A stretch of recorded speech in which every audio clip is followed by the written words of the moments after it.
Thank you, Chair. I'm speaking on behalf of the city women campus.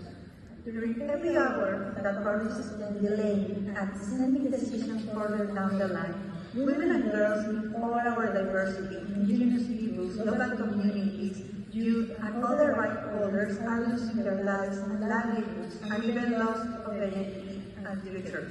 We urge parties to stop addressing only symptoms, but rather the root causes of biodiversity loss, which may risk threatening our rights further, and a global review is an opportunity to alert the world at global and national level.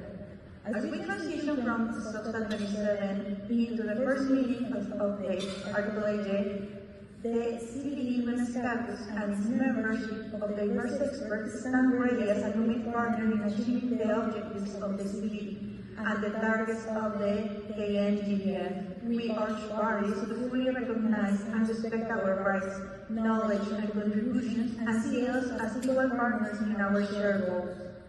We cannot continue ignoring the reality. We're facing a social crisis, and the women and the girls are in the center, trying to carry with all the effects of our bad decisions. The knowledge is there to protect the nature and the people. This is a wake-up call to start building the right rules and show compromise with all the women and girls that live in our territories back home. We are now failing to all of them.